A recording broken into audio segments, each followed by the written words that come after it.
ელემენტურებლებო სპორტის სასახლიდან ტელეკომპანია აფხაზეთის ხმა რა თქმა უნდა ევროპა-ბეტთან ერთად შემოგთავაზებთ მორიგი მატჩის ტრანსლირებას ამ შემთხვევაში უკვე ერთმანეთის პირისპირ წარსდგებიან თბილისის დინამოსა და სამედიცინო უნივერსიტეტის საკალათბურთო გუნდები რეპორტაჟს გაუძღვებით მე გიორგი გულბანი და ჩემი კოლეგა გიორგი პავლიაშვილი და გიორგი სთხოვოთ გაგვაცნოს შემადგენლობები გუნდები რომლებითაც დღეს გუნდები ითამაშებენ ამ შეხვედრას მოგესალმებით დაიწყო უკვე მატჩი და სწრაფად გაგაცნობთ გუნდების შემადგენლობებს დინამოს განაცხადში მე-4 ნომერი ლამარ კარიმი მე-5 სოსოლე ჟავა მე-6 ბექა ჩიკვილაძე მე-7 ზეზა ლილუაშვილი მე-20 გიორგი ორმოცაძე მე-9 ალეკო ჩოჩია მე-10 კობა კობაიძე 23 შოთა გელაზონია 32 მილანო ლუიჩი მე-13 ირაკლი კეიდია 33 ფრინკ ლაინენი და 34 ნომერით ბექა უდუშაური გუნდის მთავარი მწვრთნელი ირაკლი ხოშტარია რაც შეეხება სამედიცინოს მე-4 ნომერი ბექა ბიჯიკია მე-20 ზურაბ მაისურაძე მე-5 იოსებ ბიბილური მე-7 დავით არწევიძე 21 გიორგი ფერიაშვილი 24 დავით კორძაძე მე-10 ილია შიოლაშვილი მე-11 რომან ტუკვაძე მე-12 ირაკლი გაბისონია მე-13 ლევან რევაზაშვილი 33 ბექა ჭიჭვეიშვილი მე-15 ნომრით გიორგი აფრინდაშვილი გუნდის მთავარი მწვრთნელი თენგიზ ფირცხელაური შეეხება შეხვედრის არბიტრებს ზაზა მაჩალაძე ფიბას საერთაშორისო კატეგორიის არბიტრი და მასთან ერთად გურა მიქელაძე და მალხაზ ანტულაძე ეროვნული კატეგორიის არბიტრები სწორედ ეს სამეული განშის დღევანდელ თამაშს კომისარი კი მატჩის იქნება არის როლანდ ხომერი კი ძალიან კარგად თამაშობს ამ შემთხვევაში რომან ტუკვაძე და ზუსტი სამქულიანი წინ გaqავს თავისი გუნდი მანამდე კი ორი ქულით კეიდიამ დააწინაურა დინამო ანუ 3-2-ია პირველი წუთების შემდეგ წინ სამედიცინო უნივერსიტეტის კალათბურთელები არიან ნუ მოდი გიორგი ორიოდე სიტყვით თქვათ იმაზე რომ ძალიან კარგია ამ შემთხვევაში ლამარ კარიმი და კვლავ წინ გადის უკვე ორი ქულით თბილისის დინამო სამქულიანი ზუსტი განახორციელა დინამოელთა მე-4 ნომერმა ეს ორი გუნდი ზოგადად სხვა მიზნებისთვის ასპარეზობს ჩვენს ჩემპიონატში თუ თბილისის დინამო ცდილობს რომ მოწინავეთა შორის იყოს და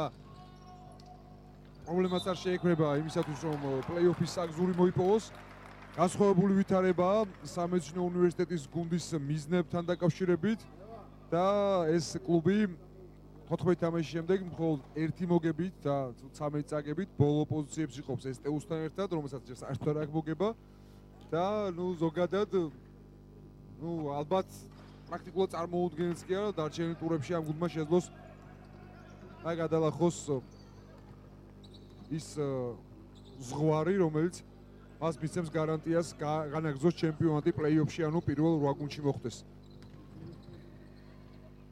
დღევანდელ შეხვედრაში აქედან გამომდინარე ფავორიტად ითვლება თბილისის დინამო, თუმცა სამედიცინო უნივერსიტეტის გუნდი საკმაოდ კარგი ახალგაზრდული სიმპათიური გუნდია და ცდილობს ეს გუნდი ყოველ თამაში მაქსიმალური ბრძოლის და მობილიზების ხარჯზე წინააღმდეგობა გაუწიოს მეტოქეებს, როგორი იქნება ეს წინააღმდეგობა დღევანდელ შეხვედრაში ამას ყველა ერთად ვნახავთ. გაუმართლებთ და გამარჯვებისთვის იბრძოლებენ თუ ინსეულად დამარცხდებიან, ამის მომსწრენ ჩვენ ყველა ერთად ვიქნებით, თუმცა ძალიან კი დააკლდება ამ გუნდს თავარი მეკულე და ლიდერი გიორგი რევაზაშვილი, რომელსაც მოგიხსენებათ ორი ტურის წინ ფეხი დაუშავდა და ჯერჯერობით ვერ მოირჩინა ტრავმა, რის გამოც მან უკვე გამოტოვა ერთი თამაში, ხოლო დღესაც არ იმყოფება საკუთარი გუნდის გაფართოებულ შემადგენლობაში, ანუ განაცხადში. რაც შეეხება დინამოს, დანაკლისი ამ გუნდშიც არის და ამ გუნდსაც აკლია მთავარი ლიდერი და დამრტყველი ძალა, ასე ვთქვათ, ქვიენ კარტერის სახით. ირაკლი ხოშტარიას ხედავთ თქვენს ეკრანებზე, რომლის გუნდმაც უკეთესად დაიწყო თამაში, ვიდრე მისმა მოწინააღმდეგე 9-3 იგებს დინამო და კლაინენის აქვს საშუალება, ჰქონდა საშუალება გაეზარდა მისი გუნდის უპირატესობა, თუმცა შემთხვევაში მისი სამიანი არ ჩავარდა. აქ უკვე სამედიცინო უტევს მაისურაძის სამიანი, არც ეს ბურთი ვარდება და ბურთზე უფლება ზეზვალ ილუაშვილი ოდნავ გადახალისებული ხუთეული დაიწყო დინამომ თამაში, იგივე ზეზვალ ილუაშვილი, ირაკლი კეიდია არ არიან სასტარტო ხუთეულის მუდმივი წევრები. კეიდიას სამიანი და ჩააგდო ირაკლი კეიდია მეორე ცდიდან სამქულიანი, უკვე 5 ქულა მის ანგარიშზე, საკმაოდ კარგად დაიწყო თამაში. ერთ-ერთმა ყველაზე გამოცდილმა კალბურთელმა თავისი გუნდისა. თამაშის სტარტზევე დინამომ ხელთ იგდო უპირატესობა. ნახოთ რა იქნება შემდეგ. ლევან რევაზაშვილი საფასუხო სამიანი, ბრავო, ძალიან კარგად ითამაშა ახალგაზრდა კალბურთელმა და 6 ქულამდე დაიყვანა თავისი გუნდის ჩამორჩენა 5 წუთი 35 წამი პირველი პერიოდის დასრულებამდე. კლაინენი, მილანოლუიჩი, შემდეგ ზეზვალი ლუაშვილი, ირაკლი კეიდია დაუკიდა ბურთი სამწამიანში მილანოლუიჩს, მაგრამ მის წინააღმდეგ 3 კალბურთელი აღმოჩნდა და დაიკარგა ბურთი. რომან ტუკვაძე ას შემოგთავაზებენ, ნახოთ, ფერიაშვილი არ გარისკას როლა მილანოლუიჩი მის წინააღმდეგ, შემდეგ მაისურაძე გაუშვა საშუალო მაისურაძემ, ვერ ჩააგდო, დაიბრუნა ბურთი, უყურადღებოდი თამაშის ოდნავ დინამოს კალბურთელებმა, ისევე როგორც რომან ტუკვაძემ, რომელმაც ელემენტარული ბურთი ვერ დაამუშავა, ვერ შეინარჩუნა და გაექცა. სანამ გახურდება შეხვედრა, მაქვე მოდი იმ შეხვედრების ანგარიშებს გაგაცნობთ, რომელიც ამ თამაშამდე ჩატარდა. ტური დაიწყო გუშინ ქუთაისში ადგილობრივი საკალათბურთო კლუბსა და ოლიმპს შორის გამართული მატჩით. თამაში ძალიან საინტერესო, დრამატული გამოდგა და ორქულიანი სხვაობით გაიმარჯვა ოლიმპმა 78-76 დასრულდა ეს თამაში. დღეს უკვე მოვლენების ეპიცენტრი ძალიან სპორტის სასახლეშია და დღევანდელი დღის მატჩები დაიწყო თბილისის სახელმწიფო უნივერსიტეტის გუნდისა და ბათუმის თამაშით. 86-66 მოიგო სტუდენტურმა გუნდმა 20 ქულიანი უპირატესობით დაამარცხა ზღვისპირელთა გუნდი. თესეუმ რის შემდეგაც უკვე ჩატარდა ტურის და ჩემპიონატის ერთ-ერთი ალბათ ყველაზე საინტერესო და დრამატული მატჩი ზოგადად უპრინციპულეს მეტოქეებს შორის შინაგან საქმეთა სამინისტროსა და აკადემიას კალათბურთელები დაუპირისპირდნენ ერთმანეთს და ძალიან დაძაბული თამაში საბოლოოდ გეორგიუს კეცილდისის კალათბურთელების გამარჯვებით, ანუ შინაგან საქმეთა სამინისტროს აკადემიის გუნდის მოგებით აღინიშნა 77-62 მოიგო შინაგან საქმეთა სამინისტროს აკადემიამ. ამ თამაშის შემდეგ კიდევ ერთი შეხვედრა ტურის დარჩენილი სოხუმსა და რუსთავს შორის, რომელსაც ტელეკომპანია აფხაზეთის ხმა ევროპაბეტთან ერთად მიმდინარე მატჩის დასრულების შემდეგ შემოგთავაზებთ. რახან ანგარიშები და სტატისტიკური მონაცემები გაგაცანით, გიორგი, მე მგონი ცუდი არ იქნება ტელეფონყურებელს უთხრათ საფეხბურთო ანგარიშებიც. ანუ განახლდა დღეს საქართველოს მიმდინარე ეროვნული ჩემპიონატის დასკვნითი ეტაპი და ვიტყვი რომ Z6-ში ანუ უმაღლესი მიზნებისთვის მებრძოლ 6-ში ორი შეხვედრა უკვე დაიწყო და იქ პირველი ტაიმებიც მორჩა. თბილისის დინამო 1-0 უგებს პირველი 45 წუთის შემდეგ საფეხბურთო კლუბ ზუგდიდს, ჩისკოარიამ ერთ-ერთი გოლის ავტორი და გორის დილა საკუთარ კედლებში ამარცხებს მოქმედ ჩემპიონს ზესტაფონს. ანგარიშია პირველი ტაიმის მერე 2-0. ასე რომ ეს ძალიან სპორტულად დატვირთული დღეა, თუ იმასაც გავითვალისწინებთ, რომ მიხეილ მესხის სახელობის ლოკომოტივის სტადიონზე ასევე ამ წუთებში მიმდინარეობს რეგბიც. საქართველოს ეროვნული ნაკრები მასპინძლობს ესპანეთს და დღეს ისევ ფეხბურთს დაუბრუნდები. კიდევ ერთი მატჩია 6 საათზე უკვე ქუთაისში ტორპედო მიიღებს საჩხერის ჩიხურას, 6-ზე მაქვს რა თქმა უნდა საუბარი. რაც შეეხება რაგბს, საქართველოს მორაგბეთა ეროვნული ნაკრები დამაჯერებლად ატარებს თავის მორიგ შეხვედრას და მე-60 წუთისთვის ამდენადაც მე მქონდა ინფორმაცია, ბორჯღალოსნები მეტოქეს 40-ით 6 უგებდნენ. საბოლოო ანგარის ჩვენ შეხვედრის მსვლელობისას, ანუ ჩვენი საკალათბურთო რეპორტაჟის მსვლელობისას აუცილებლად გაგაცნობთ იმ ადამიანებს, ვინც კალათბურთი არჩიეთ დღეს ფეხბურთსაც და რაგბსაც და აფხაზეთის ხმასთან ერთად ატარებთ ამ მართლაც მეტად სპორტულად დატვირთულ დღეს. ზედი მიმოხილვა გაგაცნობთ გიორგი სხვა სპორტული შეჯიბრებების, რომელიც მიმდინარეობს ჩვენს ქვეყანაში. ჩვენ თამაში კი 14-10-ია ანგარიში ოდნავ ამოქაჩა სამედიცინომ, მხოლოდ 4 გულით ჩამორჩება თავის მეტოქის და ეგ კარგი დაცვა გიორგი რევაზაშვილმა. შესანიშნავად უბრალოდ ლევან რევაზაშვილმა ძალიან კარგად ითამაშა, დაიკარგა ბურთი და აქვე ასევე ცუდი თამაში არაზუსტი პასი ირაკლი გაბისონიას მხრიდან, თუმცა იქ ლეჟავამ ვერ მოახერხა ბურთის შენარჩუნება, გამომდინარე აქედან სამედიცინო აგრძელებს თავის შეტევას. გაბისონია სასროლია ეს ბურთი, ფერიაშვილი ჩააგდო, უბრალოდ ტუკვაძე იყო ეს გამბურთელი, რომელმაც მეორე სამიანი ჩააგდო დღევანდელ შეხვედრაში და საკმაოდ კარგად დაიწყო მატჩი. ბექა ჩიკვილაძე ძალიან კარგად თამაშობს ჩიკვილაძე, რომელიც სკამიდან ჩაერთო თამაში სასტარტო ხუთეულში ის არ ყოფილა, რაც არც ხშირია. გაბისონია და ძალიან კარგი თამაში მილანოლოვიჩის პირველი დაფარება უნდა დავითვალოთ ამ გალათბურთელის ბლოკშოტები, რადგან საშუალოდ წინა სეზონში ყოველ შემთხვევაში ყველაზე მაღალი მაჩვენებელი ჰქონდა ამ კომპონენტში. გამომდინარე აქედან საკმაოდ შეჩვეულები ვართ ჩვენ დინამოს 32 ნომრის მხრიდან. ბლოკშოტებს კლაინენის მხრიდან კი სამქულიანებს, რომელიც დღეს რატომღაც ვერ აგდებს.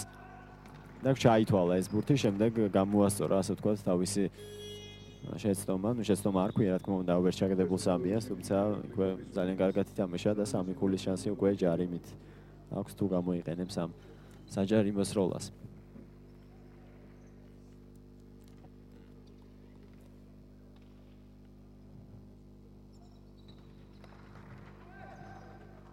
ძალიან კარგად დაიწყო დინამომ, თუმცა შემდეგ ნელ-ნელა გამოცოცხლა და გამოასწორა თამაში სამედიცინო უნივერსიტეტის გუნდმა. საერთოდ უნდა ითქვას, რომ ეს გუნდი სამედიცინო უნივერსიტეტზე მაქვს საუბარი, ყველა შეხვედრაში ძიმედ იწყებს.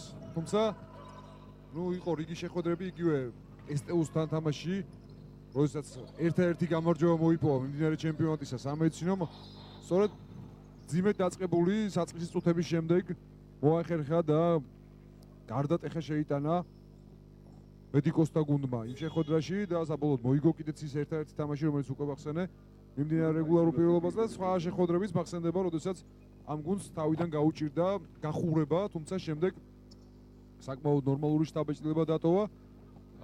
ძალიან კარგია გუნდის შემადგენლობაში გიორგი გაფრინდაშვილი, რომელიც ძალიან გამოცდილია და წლების განმავლობაში ირიცხებოდა სახელმწიფო უნივერსიტეტში, სადაც ერთ-ერთი ლიდერიც იყო, შემდეგ სოხუმშიც გაატარა მან გარკვეული პერიოდი. ვერავლებს ალბათ თავის მაქსიმუმს სამედიცინო შემადგენლობაში ეს კალათბურთელი, თუმცა მაინც ძალიან დიდი ძალაა და მისი ხილვაც ალბათ ძალიან საინტერესოა და თანდათან, ესე ვთქვათ, იზრდება ეს გუნდი, ძალიან კარგი იყო რევაზაშვილის ეს ხორცნა, მისი ძმის და გუნდის ლიდერის გიორგი რევაზაშვილის არყოფნაში. ლევან რევაზაშვილმა უკვე 6 ქულა ჩააგდო მეტოქის ფარში და 19-ით 16-ია ამასობაში ანგარიში, პირველი მეოთხედის დასრულამდე კი წამებირჩება, 20 წამზე ნაკლებია უკვე ტაბლოზე. და მოიწურება კიდეც პირველი 10 წუთი შეხვედრისა. საკმაოდ რაღაც უცებ გამოვთ თითქოს პირველმა 10 წუთმა გიორგი. კი, სწრაფად გაიარა, მეც ეს უნდა მეთქვა. მხოლოდ 19 წამირჩება და 19 ქულა აქვს დინამოს, მილანოლოვიჩ აქვს შანსი გაზარდოს თავისი გუნდის ქულათამა აქტივი, მაგრამ პირველ ბურთს ვერ აგდებს. 6 გუნდური მოუგროვდა სამედიცინოს ბაში, როცა დინამო საერთოდ ფოლი არ მიუღია პირველ პერიოდში საკმაოდ ესე აკურატულად თამაშობენ დინამოს კალათბურთელები დაცვაში, მაგრამ არც აგრესიულად შეიძლება ამის პრობლემაც არის, რომ უკვე 16 ქულა გაუშვა ფავორიტმა გუნდმა დღევანდელ შეხვედრაში. გაფრინდაშვილი, შემდეგ რევაზაშვილი, კიდევ ერთი სამიანი გაუშვა, ამჯერად ვერ აგდებს და 5 წამი დინამოს ჩიკულაძე სწრაფად გადავიდა. კლაინენი ვნახოთ ამჯერად თუ ჩააგდებს, ვერც ამჯერად დღეს ამ კალათბურთელს არ მისდის როლები განსხვავებით იმ თამაშისგან ჩვენ გვახსოვს გიორგი დინამოსა და ქუთაისის თამაში, ჩემი აზრით წლევანდელი ჩემპიონის ერთ-ერთი საუკეთესო მატჩი, როცა დინამომ პირველ ტაიმში 15-დან 11 სამქულიანი იყო თუ არ ვცდები, ძალიან მაღალი შედეგი აჩვენა, სასწაულად მაღალი, პირდაპირ შეგვიძლია ვთქვა და პირველ ტაიმში სერიოზული უპირატესობაც მოიპოვა თავის მეტოქეზე. აი ხედავთ ცხრილს ჩვენი ჩემპიონატისა შესაძლოა აკადემია, რომელიც ერთპიროვნულად გალიდერდა 13 მოგება და 2 მარცხი 28 ქულა, მეორე ადგილზეა რუსთავი, რომელიც ითამაშებს ამ თამაშის შემდეგ, რაც შეეხება ჩვენ დღევანდელ აიმ გუნდებს, რომელიცაც ხედავთ თქვენს ეკრანებზე, დინამოსა და სამედიცინოს აბსოლუტურად განსხვავებული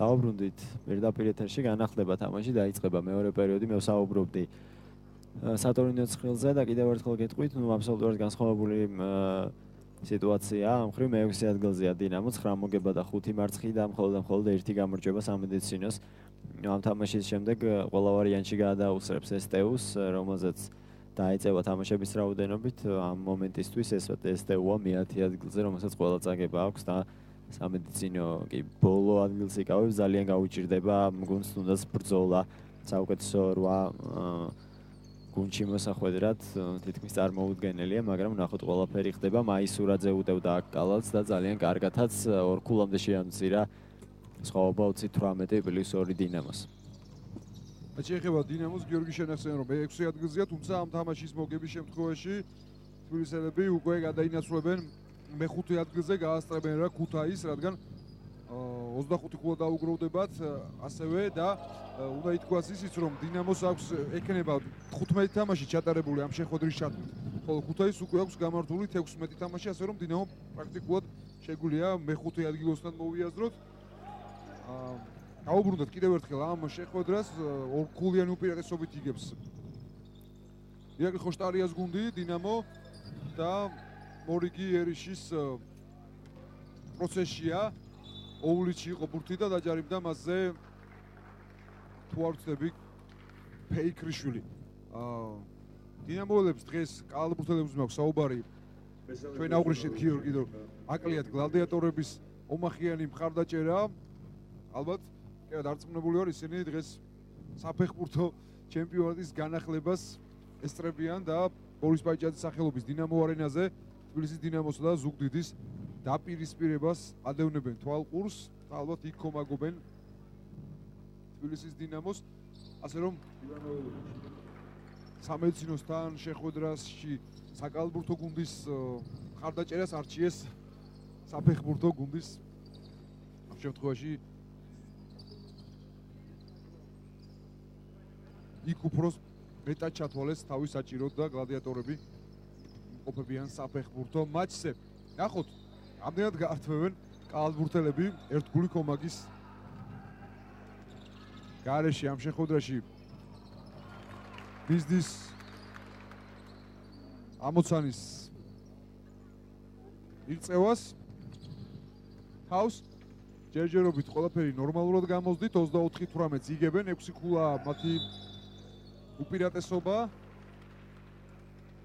თამაშის დარჩენილი დრო კი ჯერ თამაშის დასრულამდე კი დრო საკმაოდ ბევრია 8 წუთი და 18 წამია ამჟამად მეორე მეოთხედის ამოწურვამდე დარჩენილი ხოლო შემდეგ რა თქმა უნდა კიდევ 20 წუთი სათამაშო, ასე რომ წინასწარ მაინც ნუ გამოუტანთ განაჩენს სამედიცინო უნივერსიტეტის გუნდს მიუხედავად იმისა, რომ ზოგადად ჩემპიონატის აუტსაიდერია და ამ შემთხვევაშიც ფავორიტად დინამოს მიიჩნევს ყველა. სპორტია, კალათბურთია, ბურთი ბრგვალია, რომელიც ამ შემთხვევაში კი ჩავარდა დინამოს ფარში, მაგრამ ჩაითვალა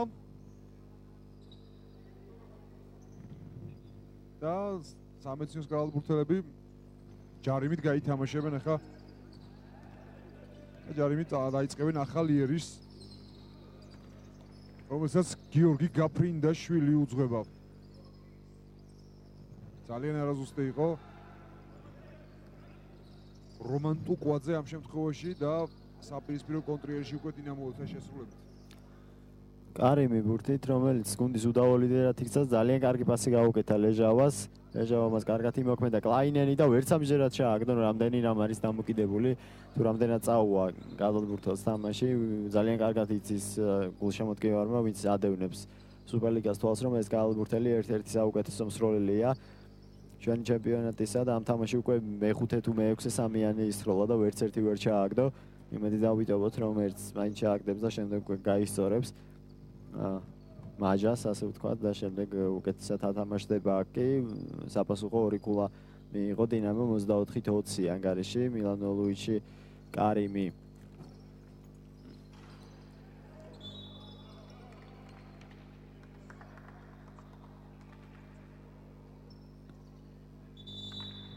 ცვლილება კლაინენი აშკარად ჭირდება ამ კალათბურთელს დასვენება. თუმცა არა, როგორც ჩანს, ის არ უნდა შეეცვალა ირაკლი ხოშტარიას და ირაკლი თვითონაც ვერ გაიგეს აქ რა ხდებოდა, ჯერ იდეა წავიდა დასაჯდომად, მერე ისევ კლაინენი საბოლოოდ როგორც ჩანს ფილ კლაინენს ასვენებს ირაკლი ხოშტარია და აბსოლუტურად სწორი გადაწყვეტილებაა, რადგან აშკარად არ მისდიოდა თამაში ამ კალათბურთელს. რევაზაშვილი საბოლოოდ ბურთი დარჩება დინამოს, აქ ბრძოლა იყო ბურთისთვის და სამედიცინოს კალათბურთელის ხელიდან დატოვა მან მოედნის ფარგლები. ორივე და სიტყვით გავიხსენებ თამაშს, რომელიც ამ შეხვედრის დაწყებამდე გაიმართა ცენტრალური მატჩი ტურისა შინაგან საქმეთა სამინისტროს აკადემიასა და თავდაცვის სამინისტროს გუნდ არმიას შორის. ძალიან საინტერესო მატჩი, პირველი მეოთხედი მთლიანად არმიელთა უპირატესობით წარიმართა და მთელი პირველი 10 წუთის განმავლობაში ყოლეტუღუში შეგირდები იგებდნენ შეხვედრას. იყო პერიოდი, როდესაც 7 ქულამდეც კი გაიზარდა უპირატესობა, თუმცა საბოლოოდ ისე მოხდა, რომ ბოლო წამებზე აკადემიამ ძალიან ზუსტად ითამაშა და პირველი მეოთხედი 1 ქულის სხვაობით მოიგო. მეორე მეოთხედი არმიელებმა მოიგეს 1 ქულით და საბოლოოდ პირველი ტაიმი დასრულდა ფრედ 33-23, ხოლო აი უკვე მესამე მეოთხედიდან ნელ-ნელა უპირატესობა გადავიდა გეორგიუს კეცილდისის, ანუ გუნდის მხარეს, ანუ შინაგან საქმეთა სამინისტროს აკადემია მთლიანად დაეუფლა თამაშის სადავეებს და საბოლოო ჯამში შეხვედრა მოიგო 77-ით 62, 15 ქულიანი სხვაობით. ტრენერობაში უნდა ითქვას, რომ ამ ორი გუნდის დაპირისპირებაში, გულისხმობს შინაგან საქმეთა სამინისტროს აკადემიას და არმიას, ეს იყო მეორე შეხვედრა, როდესაც რეგულარულ პირველობაზე არმიამ დათმო თამაში შილს აკადემიასთან. ზერო სტატისტიკური მაჩვენებლების თუ გავითვალისწინებთ, არმია ჯერჯერობით გვარიანად ჯობნის ამ თვალსაზრისით შილს აკადემიას, თუმცა თუ ჩავხედავთ სატურნო ცხრილს და გავითვალისწინებთ იმდინარე ჩემპიონატის მდგომარეობას, შინაგან საქმეთა სამინისტროს აკადემიამ არმია უკვე მეორეჯერ დაამარცხა და სატურნო ცხრილშიც გაცილებით უფრო უკეთესი მდგომარეობა აქვს ვიდრე თავდაცვის სამინისტროს გუნდს. ეს ზოგადად იმ თამაშის მაინც შესახებ მინდოდა ორივე სიტყვით მეთქვა, რადგან თამაში მთლიანობაში ძალიან კარგი, სანახაობრივი, დრამატული და საინტერესო გამოდგა. საკმაოდ ნორმალურად მიმდინარეობს და კარგად მიმდინარეობს ეს დაპირისპირებაც, რომელსაც ახლა ვადევნებთ თვალყურს 26-20-ია დინამოს სასარგებლოდ, თუმცა რა ვთქვათ ასე, რომ ძალიან დიდ უპირატესობას ფლობს ის მეტოქეზე, რომელიც ცხრილის ბოლო საფეხურებზე იმყოფება. ნამდვილად არის ასე, სამედიცინო უნივერსიტეტის კალათბურთელები ცდილობენ მაქსიმალური მობილიზების ხარჯზე გაუწიონ წინააღმდეგობა გაცილებით უფრო ძლიერ მეტოქეს. ჩიქიამ გაუშვა აქ სამიანი, არ ჩაორდა ეს ბურთი. ირაკლი გაიდია მოხსნა, რომელსაც დღეს საკმაოდ დიდი დრო ეძლევა. შემდეგ ბექა ჩიკვილაძე კიდევ ერთი ძალიან კარგი შესვლა ჩაითვალა ეს ბურთი და ეს საჯარიმო შეასრულებს. ბექა ჩიკვილაძე დღეს საუკეთესოა ის თავისი გუნდის შემადგენლობაში. არც ბექა ჩიკვილაძე ესვრის, ასე ვთქვათ, შორი მანძილებიდან სამიანებს, თუმცა შესრულებით უკვე მე რამდენი ძალიან კარგი შესვლა განახორციელა და სამედიცინოს განალბურთელები ვერ ახერხებენ მის შეჩერებას. ბურთი დინამოს დარჩა. ვერ გამოიყენა მეორე საჯარიმო ჩიკვილაძემ, კარიმი. აქვს დრო დინამოს შესატევა, თუმცა კარიმა თავის თავზე აიღო და ყველაფერი ძალიან კარგად გააკეთა ამ განალბურთელმა. 30-20 10 ქულით წინ გადის უკვე დინამო და უნდა გავითვალისწინოთ ისიც რომ ეს არ არის დინამოს საუკეთესო თამაში. ნამდვილად აქ უპასუხა ზურაბ მაისურაძემ სამქულიანი ხორცნით მომდე იმას რომ ეს არ არის დინამოს საუკეთესო თამაში, აშკარად ეთყობა თვითონ გუნდის თამაშს, რომ გაცილებით მეტი შეუძლია და მეტი აქვს პოტენციალი თბილისურ კლუბს. ირაკლი კეიტია შესანიშნავად თამაშობს. კეიტია, ბრავო. ესე ბრუნში ძალიან ლამაზად გაუშვა ბურთი და მოათავსა გალათში 32-23 წუთი 23 წამი პირველი ტაიმის დასრულებამდე აქ მაისურაძემ გაისწორა და კიდევ ერთი ჩააგდო. ბრავო 32-26 ზედიზედ 2-3-იანი მაისურაძის შესრულებით. ეთანხმები გიორგი, თითქოს დინამო რაღაც გარკვეულწილად მოშვებული ჩანს. არსებობს ზოგადად ასეთი მომენტი სპორტში, როდესაც გაცილებით შენთან შედარებით სუსტ მეტოქეს ხვდები, იოლი მოგების მოლოდინში ხარ და ვერ განაწყობს საკუთარ თავს მაქსიმალურად კონცენტრაციისთვის და საბრძოლოდ. ასეთ შემთხვევაში ხშირად ისეც ხდება, რომ ისჯები კიდეც. თუმცა ამ შემთხვევაში ჯერჯერობით ამაზე ადრეა საუბარი. დინამო 9 ქულით იგებს 35-26-ია. თუმცა დარწმუნებული ვარ თბილისის დინამოს აი მომდევნო ტურში უკვე, რომელიც 13 მარტს გაიმართება, ნამდვილად მოუწევს მაქსიმალური მობილიზების და ძალისხმევის გამოვლენა, რადგან უკვე გაცილებით ძლიერ მეტოქეს და გაცილებით უფრო რთულ შეხვედრას გადაიტანს ეს გუნდი, რადგან მისი მეტოქე იქნება ოლიმპი და ეს იქნება ტურის ცენტრალური დაპირისპირება 13 მარტს 14 საათზე სპორტის სასახლეში. მართლაც საინტერესო დუელი შედგება ოლიმპსა და დინამოს შორის, ხოლო სამედიცინოს რაც შეეხება ეს გუნდი 13 მარტს დაუპირისპირდება ბათუმს და აი აქ ექნება მას კიდევ ერთი გამარჯვების ალბათ კარგი შანსი. ნახოთ როგორ გამოიყენებს სამედიცინო ამ ყველაფერს. ჩვენ 13 მარტს ვიხილავთ. მოდი ორივე შევხვდით გიორგი ისიც თქვათ, რომ ეს ტური, რომელიც წესით შაბათ-კვირას უნდა გამართულიყო, შედგება შუაკვირაში და მიზეზი ამის იქნება ის, რომ სპორტის სასახლე უკვე მომავალი უქმეებიდან უმასპინძლებს ევროპის ჩემპიონატს თავისუფალ და ბერძნულ რომაულ ჭიდაობაში, რაც მართლაც დიდი მოვლენაა ქართულ სპორტში და თუ შევეხეთ ახლა სათამაშო სპორტის სახეობებს, ჭიდაობამ რა დააშავა ორივე სიტყვით ვამშვიდობთ ესეც, რომ ძალიან დიდი მოვლენაა და საინტერესო ფაქტია. არა მარტო თბილისური და ქართული სპორტული ცხოვრებისთვის, არამედ ძალიან მთელი ევროპა და არა მარტო ევროპა, მსოფლიო ყურადღების ცენტრში მოექცევა სპორტის სასახლე, რადგან ჭიდაობაში ევროპის ჩემპიონატი მართლაც გამორჩეული და განსაკუთრებული შეჯიბრებაა. მე მქონდა ბედნიერება და ვარ ნამყოფი სხვა ევროპის პირველობებზე, იგივე 2005-2006 წელს მოსკოვსა და სოფიაში, სადაც არა მარტო ევროპის, არამედ მსოფლიოს საჭიდაო ქვეყნებიდან ჩამოდიოდნენ სპეციალისტები, აკვირდებოდნენ. ალბათ საომავლოდ მეტოქეებსაც სწავლობენ, რადგან ევროპის ჩემპიონატის შემდეგ ევროპის ჩემპიონატი გაზაფხულზე ტარდება ტრადიციულად ჭიდაობაში, რის შემდეგაც უკვე შემოდგომაზე სექტემბერში ტარდება მსოფლიო ჩემპიონატი და იმ უძლიერეს ევროპელ მეტოქეებს ის მსოფლიოს სხვა ქვეყნების წარმომადგენლები სათანადოდ აკვირდებიან და მათ ჭიდაობის მანერებს კარგად სწავლობენ. ძალიან გაგვიგრძელა ჩვენ საუბარი სპორტის სხვა სახეობებზე, დაუბრუნდეთ მიმდინარე თამაშს, სადაც ძალიან კარგად თამაშობს ლამარ კარიმი და მორიგი სამქულიანით უკვე 40-31 ხდება დინამოს სასარგებლოდ. წაუვიდა თამაში ლამარ კარიმს, ძალიან სტაბილურია ეს გალბურთელი. თუ აი თქვა კლაინეს დღეს საერთოდ არ მისდის თამაში და ვერ აგდებს ბურთებს, კარიმი არ მახსოვს ამ გალბურთელის ასე ვთქვათ ჩაგდებული თამაში ძალიან იშვიათია. აქ როგორც იქნა მოათავსა ბურთი რევაზაშვილმა, რომელმაც ულიდერა დღეს თავის გუნდს ყველაზე კარგად გამოიყურება 43-ია. გარეშე 7 ქულით წინ არის დინამო და კარიმის კიდევ ერთი ძალიან კარგი შესვლა. ბრავო ლამარ კარიმს, როცა ჭირდება. თამაში და საკმაოდ საინტერესო ასპარეზობას ვადევნებ ჩვენ თვალყურს გიორგი გააგრძელე ბოდიში ჩაკიჭერ. ხო არა, ისევ კარიმზე ვლაპარაკობდი, რადგან ეს ბოლო წუთებია.